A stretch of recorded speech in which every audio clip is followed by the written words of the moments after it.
उद्यापित है मिर्जा पोखरीर 107तम चंदन यात्रा उत्सव। प्रत्येक वर्ष भरी चलित वर्ष बालेश्वर सहर मिर्जा पोखरी 107तम चंदन उत्सव आनंद उल्लासर सह पालित हो जाइछि। मिर्जा पोखरी चतुर्पार्श्वे थिबा गोपाल गाँ सुएलपुर और माणिखंभ प्रभृति ग्रामर लोके मिलित भाव पालन करिसेंति एही उत्सव। अक्षय तृतीय उत्सव अनुकूल सह मिर्जा पोखरी ठारे केवल 7 दिन सीमित एही उत्सव। स्थानीय मिश्रसाही मंदिर श्री मदन मोहन विग्रह सुसज्जित विमान एक शोभायात्रा अणाई पोखरी में नाव खेली ठाकुर को नाव में बसाई भजन कीर्तन सह पोखरी में विलंबित राति पर्यंत बुलबार दृश्य को कूल छिड़ा होता लोके बेस उपभोग करते। उत्सवर शेष दिन अर्थात चंदन पूर्णमी में महाप्रभु नाव खेली देखापी लोकारण्य हो उठिला समग्र अंचल। लोकों मनोरंजन पर अनुष्ठित होता विभिन्न सांस्कृतिक कार्यक्रम। एथिरे कांग्रेस कमिटी जिला सभापति संजीव गिरी, पूर्वतन विधायक सुदर्शन जेना, कांग्रेस नेत्री मोनालिसा सामल, सामाजिक कर्मी मोनालिसा राउल प्रमुख बरण्य अतिथि भाव जोगदे जिलावासी को चंदन पूर्णिमार शुभेच्छा जणाइथिले। 107 वर्ष धरी पुरातन संस्कृति और परंपरा को रक्षा करिबारे मिर्जा पोखरी चंदन कमिटी कर्मकर्ता प्रयास वास्तविक प्रशंसनीय बोली अतिथि माने कहिथिले। चंदन कमिटीर सभापति तथा काउंसिलर पद्मलोचन लेंका एथिरे पौरोहित्य करिथिबा बेले कार्यकारी सभापति लक्ष्मीनारायण महंती स्वागत भाषण देथिले। कमिटीर साधारण संपादक अरुण कुमार स्वाई कार्यक्रम परिचालना करथिले। सह संपादक अनुप कुमार स्वाई शेषे धन्यवाद देथिले। सरस कुमार लेंका, श्रीकांत बुगुड़ाई, मनोज कुमार दास, धीरज महंती, अविनाश स्वाई, प्रभात महंती, नारायण दत्त, रंजित बेहेरा, धीरज महंती, सुमन साहू, चितरंजन महंती, वीरेन्द्र कर, सौज्य, सुंदर सेन, अशोक कुमार त्रिपाठी, शिक्षक हरिपद भूया प्रमुख उत्सव परिचालन में सहयोग करथिले। एही अवसर सांबादिक अधीप सेना को संबोधित कर जाइथिला।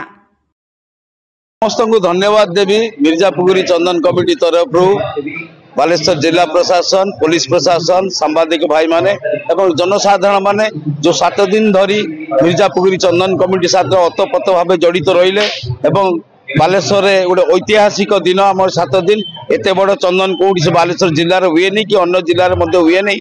प्रभु जगन्नाथ का आशीर्वाद रे एथर 7 दिन धरी सब रंगारंग कार्यक्रम होइछि। यात्रा ठू आरंभ करी ऑर्केस्ट्रा जो पाला गान जो ऐतिह्य ओडिशार ऐतिह्य परंपरा को बजाय रखापी मिर्जा पोखरी चंदन कमिटी सब आयोजन करी।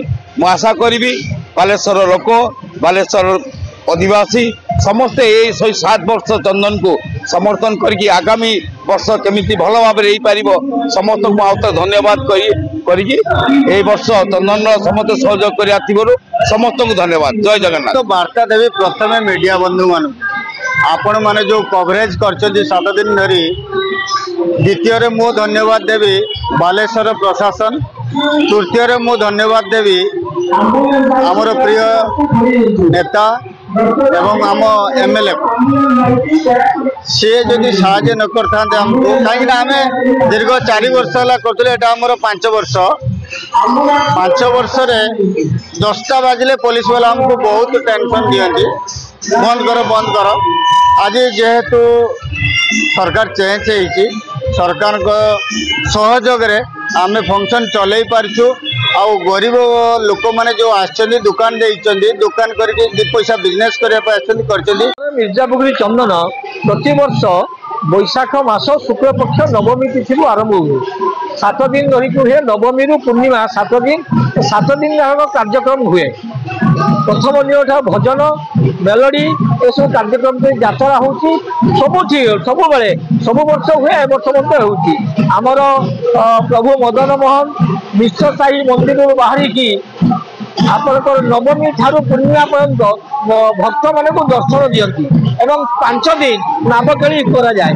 नावकेली 5 दिन प्रथम एकादशी दिन 3 थर, द्वादशी दिन 5 थर, तापर द्वादशी पर पूर्णिमा पर्यंत 7 थरा देखा नावर बसिकी सब भक्त मान को दर्शन दियंती।